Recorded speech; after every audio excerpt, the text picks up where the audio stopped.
The fact that they were able to dare the unjust restraints that were placed by the governor yesterday, which called for the cancellation of rallies and gatherings and all whatnot.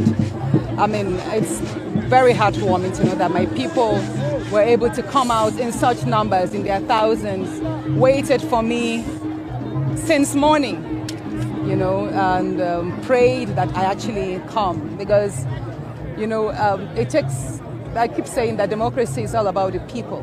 Government, real true government are the people. And if I, as a representative, see this amount of love and support, then I think that's where I get my courage from. And then I have no option but to yield to that pull from the people. So I'm so grateful that they came out. I'm so thankful for this reception. And I'm also grateful to my husband for his generosity, I would say, because we spent pretty much all night with our think tank brainstorming how to maneuver the various restrictions that were placed by not only the governor, but the Commissioner of Police earlier today. So it took a whole lot to think, okay, we were not to use the waterways because even the fishing activities were suspended today. So that means any movement on the water could be seen as countering the government order. So we had to take away the access in Kogi Central to the waters because, you know, we would have as well gotten in through Ajakuta local government. And then we thought the roads, we saw the list of all the roads that were going to be barricaded from the east, out and north. We knew there was no way we could enter the state. The only option we saw was through air.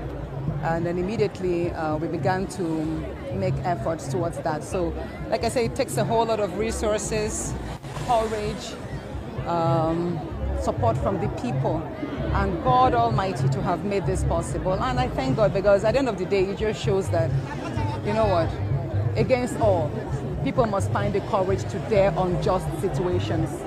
That's it. And whatever happens from today, well, I just commit every day to your hands. With regards to what statements I made today, yes, I still insist on my stance that I was sexually harassed by the Senate President, and that the harassment generated into malice, which denied me a lot of my privileges and rights on the floor of the National Assembly, and by extension denied the people of Kogi Central. Each time he denied me a chance to present a concern was him subjecting them to a denial of federal representation. And that's wrong. This is democracy. You can't extend your personal vendetta on one person to the people. You know, and of course, again, I said my suspension is illegal. It's unjust because it contravenes the Nigerian Constitution and even the Senate rules that says the senator should be suspended for just 14 days. Why 6 months? Especially when there are a series of court precedents, you know, in Ali Ndume and Omar Agege's cases. You see that the courts have time after time said you cannot suspend a senator that is duly elected. You cannot, and if you have to apply by the Senate rules, then it will be 14 days. And that's, again, for very serious offenses. So when they say that I was suspended, not for the sexual allegation, but for gross misconduct, the question again is, what exactly did Senator Natasha Akpoti do on the floor of the Senate that amounts to gross misconduct? I didn't fight. I didn't insult anybody. I wasn't violent. So what did I do? I didn't tear anybody's shirt. We've had senators fight. We've had senators slap each other. We've had senators tear clothes, throw things. In short, even the last 2 weeks, you've seen a whole lot of heated debates on the floor. But nobody was suspended. Why? Because I'm a woman? Or why? Because I'm a minority among the minority? Because when you talk about the larger tribe, ethnicities there, you have about 20 Yoruba senators, the Hausas, you have a lot of them, but I'm the only one there. So why? I'm actually even very disappointed that my senators from Kogi, especially the senator from Kogi West, took it upon himself. He did not even mention the fact that Senator Karimi also cooked up a report trying to label me as if I'm a KGB agent infiltrating the National Assembly to disrupt the 10th Assembly and democracy. So what I did in that was that I took a preemptive measure by writing to the police so that they could invite Senator Karimi to testify or attest to the fact to how he knew about the so-called KGB agents and the infiltration moves. So I call my suspension illegal and unjust, and I hope that the courts will do justice. It's unfortunate that Justice Egwato recused himself on the 25th of March 2025. He did mention that he was recused because of the petitions that the Senate President wrote against him. But then I also got to know, like I said, allegedly, that he was also threatened, because that's what usually happens. And I respect his decision, but I pray that the next judge, who is Justice Binta Nyako, actually will be strong enough to stand against any threats. Because at the end of the day, if the bad people keep winning, that means the entire country will suffer and our democracy suffers. So we need courageous people to strengthen the institutions who are supposed to be independent anyways. I look forward to getting back to the Senate so that I could resume my functions as a senator duly elected by my people. But if perchance I am not recalled at time, I will still continue carrying out my activities. Tomorrow we're going to commence the reconstruction of 3 primary health care centers in Kogi Central, and we have a lot of other activities on. And we also have some empowerment programs that will be coming up this week here. It doesn't stop me from doing my work, even if it means I have to work extra hard, you know, since I'm out of office temporarily, to make my people feel the good impact of democracy. So the video you just watched was a video of Senator Natasha Akpoti, the senator representing Kogi Central. So in that video, she was narrating how the government ban on rally was targeted at her.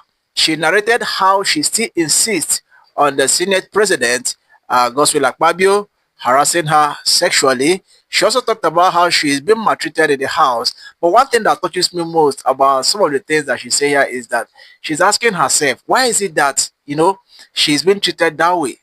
Now, is it because she's a woman? Or is it because she's a minority leader? You know, she was asking that question, and that touches me. I was like, okay, if it's because she's a woman, definitely she's going to face some of those backlash. The men in the house will not allow a woman to, you know, to challenge them. So once you're a woman and you are trying to prove you are right, you are trying to show the men that you know what you're doing, that you know what you're supposed to do. Don't listen to them. Just the way some people will say, as a woman, if you don't want to stay in marriage, like women who knows their right are no longer in marriage. It's the same. That's how it is there. If you claim you know your right, you're not going to be their friends. Or if they ask you for something and you didn't give it, you're not going to be their friend. So, Senator Natasha, I've seen that you are looking like someone who wants to do things the right way, but definitely you are going to face a backlash. Everybody in that house is not going to like you. My prayer is that God is going to vindicate you at last. You are going to emerge victorious. One thing again I like about this senator is that is how fluent she is with words, like how passionate she is with her job. Can you imagine that? Even with the suspension, she is still, you know, she has still mapped out what she will do for the week, for the month, you know, jobs, activities that will still go on. So I'm only supporting you because you are representing the people. The people are happy with you. That's why I am even here to support you. So I'm praying for you. You are going to emerge victorious. God is going to vindicate you. And you, my viewers, I would like you to drop your opinions in the comment section. What do you think about all of this? Drop it in the comment section, and make sure you like, share, and subscribe so you don't miss out on my latest updates. Till I'll see you in my next video. Bye-bye. Dear friend, thank you for watching this video. If you enjoyed this wonderful video, I need you to hit the like button, subscribe, and click the notification bell so you don't miss my subsequent videos. One more thing, go to the comment section, let me know your feel about this video, and finally share this video with whoever you think might find it interesting. Once again, thank you for watching. See you in my next video. Bye.